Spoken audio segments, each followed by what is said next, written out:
documenting. Hey folks, welcome back to the channel. Welcome to Deer Corner. Quit raining about 8:30 last night, so waiting for it to dry up a little bit so I get out and get a little more done out there.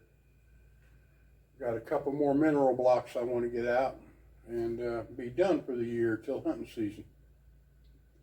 Here anyway, I'm going to head up to the cabin next weekend and try to finish up there. But a little topic that came up, and something that really isn't talked about a whole lot or shown, or maybe people just don't know. And I believe that's more of it. A little story here before that on how I started or picked it up and didn't know it, but I was told about it but never realized it. But in 1983, 84, and I believe it was 83 because it was really dry that year, my brother and I headed up and we were going to go pick up some snow fence. So we got to pick up and we drove about 45 minutes north of where we were in central Illinois and loaded up the fence. And then on our way back, we gone through this little town and we're going to stop and get dinner. Now every little town, community had a farmer's cafe in it. There were no McDonald's or Hardee's. They had mom and pop farmers cafes, and all the farmers and the local people would stop in there, either get breakfast, dinner.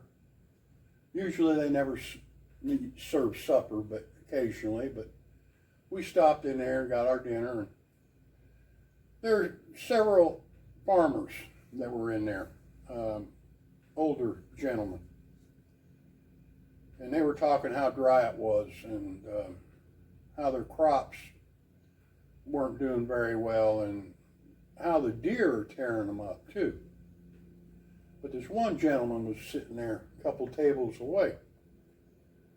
And he said, "Hey boys, where are you from?" We told him where we were from and what we were doing. He goes, "Yeah, I've been down that way." And somehow the conversation got on deer hunting. And my brother explained about the deer he killed and that year before, and I explained how we kept mending a fence in a spot that the deer kept jumping and breaking the wire, so I sat up and I killed a real nice deer there. The fence never got broke anymore, but took a nice deer off of that area. He got to talking about primary scrapes. You boys need to locate primary scrapes and hunt them. We didn't know what that was. I knew what a rub was, what a scrape was, but a primary scrape, that was new to me. Very new. And he said that you're going to get your older, mature deer, your bigger deer in a primary scrape. You just got to know where they are. And he said the deer communicate all year long in that primary scrape. All year. That primary scrape's used. And he kind of went talking off about it,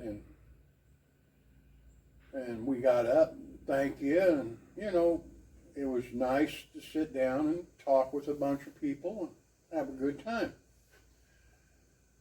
And it was years later, the 20s, 1922, no, it would have been, well, anyway, it was years ago though.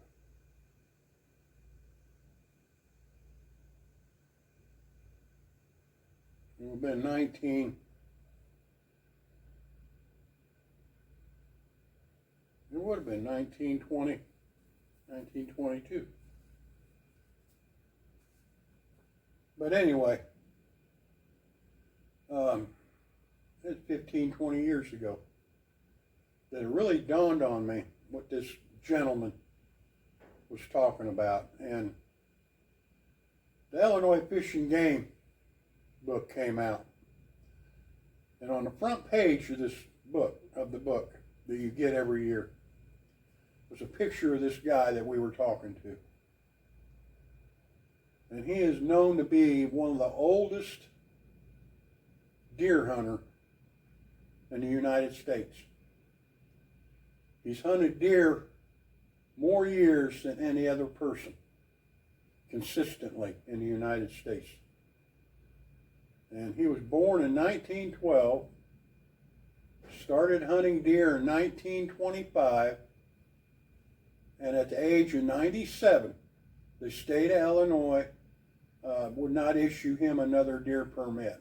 Now his comment was it's time to retire from deer hunting because they figure you were born in 1912, you're too old to hunt, and that was his excuse. So he quit hunting deer at the age of 97. But his name was Claiborne Wallace. Claiborne Wallace. And from Central Illinois. And I did not know who I was talking to until that magazine came out. And it took me a while, many years, 15 years ago or more, to actually put together what he was talking about. Now today we call them community scrapes. And that's where your local deer from the area will hit the same scrape. And they're not individual scrapes, it's just for local bucks. Now the thing about these community scrapes, and what he was talking about, that they leave a mark or they use it every year. A lot of your community scrapes, or all your community scrapes, have a licking branch on top. And throughout summer, your bucks will use that licking branch over and over and over. Any buck coming through that area will stop and use that licking branch all summer long. When that scrape opens, he'll use that licking branch. So there's a difference between a scrape and a community scrape, or a primary scrape, as he put it. Every area has one, and that's what he stated. And that is true. Every area has one somewhere. You just need to locate it. If you have an abundance of deer, now how many is abundance? 10, 12, 3 or 4 bucks? I don't know for sure, but that's what I would say. There's a community scrape somewhere nearby. And then bucks stop and use that licking branch all year. They use it all year. So I did set my camera up on the one here at the cabin. And all year I've been getting bucks coming up and using that branch. But finding these scrapes and hunting them, and it's kind of like a tactic, like he said. You find the entrance, find the exit, because you don't want to hunt on top of that scrape. You don't know which way the bucks are going to come in or which way they're going to exit, because there are multiple bucks using that scrape. So you could be set up and they come up behind you and you don't know it, and they're gone, and they won't be back. That's what he stated. You want to figure out where they're coming in and coming out. You want to figure out which one's the larger, the bigger, the mature buck. And that's where you want to set up, on the way he's coming in and the way he's coming out, not the smaller bucks. But he kind of, years ago, that was in '83 when he was talking about that. And it was early 20s till I finally put it together on what he was talking about. But yes, deer communicate all year long.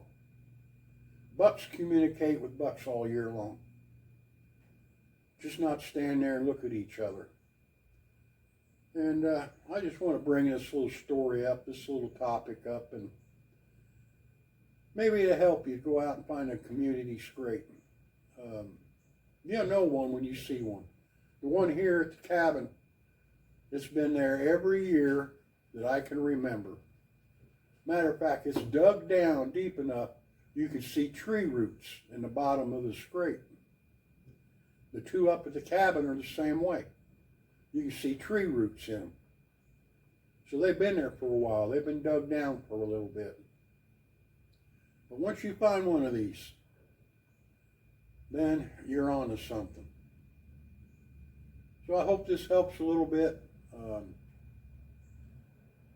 Thanks for coming along. Hit the arrow on the bottom of the screen. Go ahead and subscribe. Leave me a comment.